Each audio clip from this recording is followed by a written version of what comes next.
Hi guys, welcome back.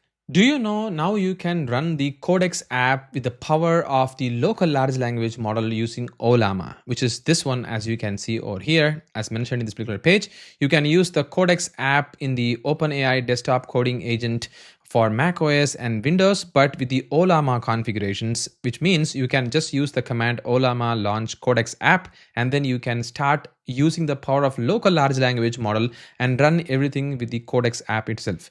We have already discussed about the pretty much exactly the same idea even before Ollama actually release it, using some hacks that we have done, and now they have officially started supporting it. So you can start using the tools like MCP servers, skills, coding operations and things with the power of the local large language model and Ollama there. But instead of using the Ollama as the model provider, I am going to be using what is called as the oMLX for doing the local inferencing, because we know that with oMLX we have the ability to run the MTP models more easily and more efficiently. We already talked about how you can use the power of oMLX to run the large language model with MTP, and if you really not heard about MTP is the faster way to inference your large language model with the power of this multi-token prediction or speculative decoding. In a nutshell, basically MTP helps you reduce the memory footprint of your machine and also maximizing the number of tokens it generates with prediction of the tokens like 4 or 8 in batches, which is not something that you can do with a general large language model inferencing. That's what is in a nutshell what happens in the MTP world. And we are going to be using the MTP models to do all this inferencing this time instead of using the Ollama as the language model provider. So what I have done over here is I'm going to be running the same exact command of the Ollama launch Codex app. It is going to be adding some configurations in the Codex app for you behind the scene, and the configuration looks something like this as you can see over here. So I'm going to go and search for Ollama there. This is the configuration that it actually adds, like profile, Ollama launch Codex app, and this is the model that it adds, like whichever model that you choose, and then it is going to set the base URLs and things for you over there.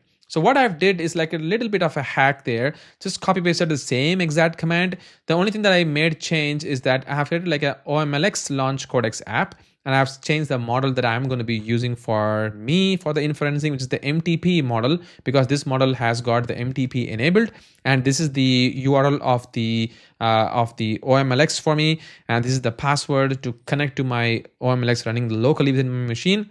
And I also need to create a simple model launch.json file, something like that. This is also very, very simple as well. Just copy pasted the same template from the Ollama in the oMLX, and we have got this guy over here. That's it. This is the only change that I have made. And now if I'm going to open the Codex app over here, you can see that we have got the Codex app, but this time it is going to show you oMLX as the model provider instead of Ollama or even the cloud model, because now we are using the power of local large language model to do all these operations. That's the big difference with the Ollama oMLX versus the cloud model. So the same cheat of Ollama is being used in oMLX, but the same idea over there behind the scene, right? So that the only thing is you got to change this config.toml file, which is a configuration file, which is going to be doing things for you over there.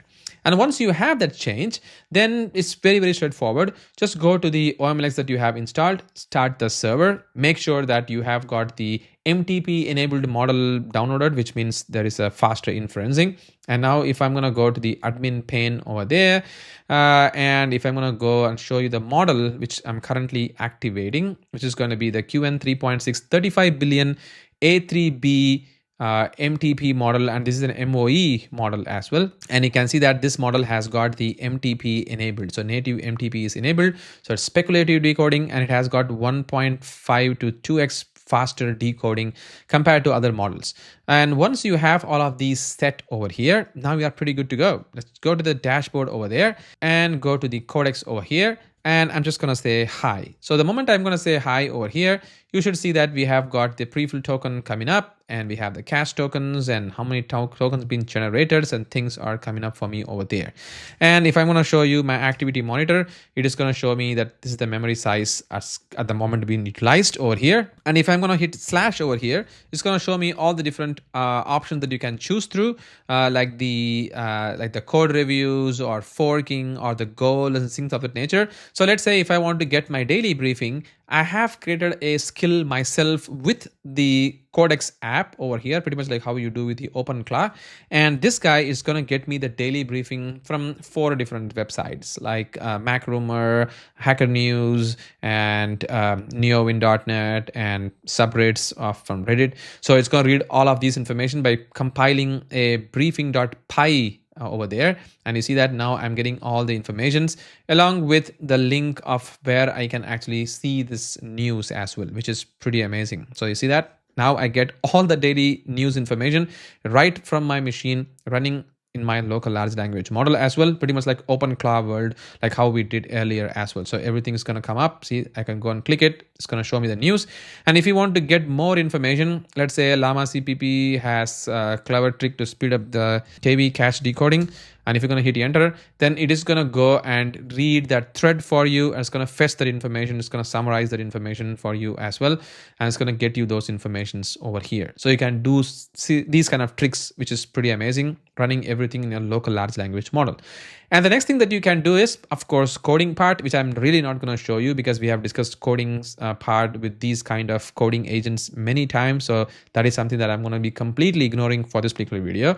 But if you want to create some skills yourself, you can also do that as well.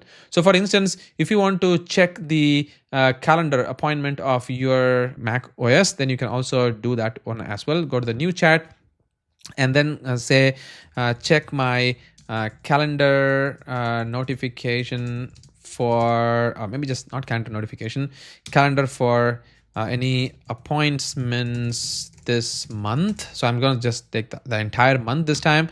And if I'm going to hit enter, you can see that now it is going to be reading the MCP server toolings as well. And then it is seeing if there is any calendar skill that it has got, then it's going to read those informations as well.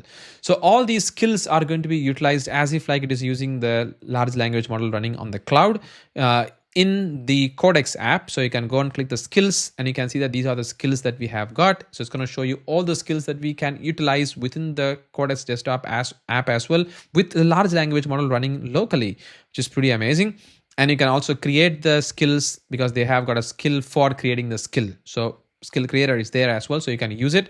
And you can also use the power of the Playwright MCP server to generate things. I've also tried executing it even before, but yeah, you can do all sort of things. So now if I'm going to go to the check my calendar app, so it's going to get me all the informations over there, which I really don't want to show you. That's why I'm just hiding it, but I have got the information over there. But yeah, these are things that you can do from the Codex desktop app.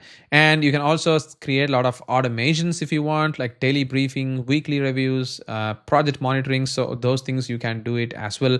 So the moment I'm going to click this daily briefing, you can do those things. So it's going to do it for you. I'm not going to do that. And you can also set things over here like the GitHub connectivities and the hooks and the MCP servers, like Playwright MCP servers.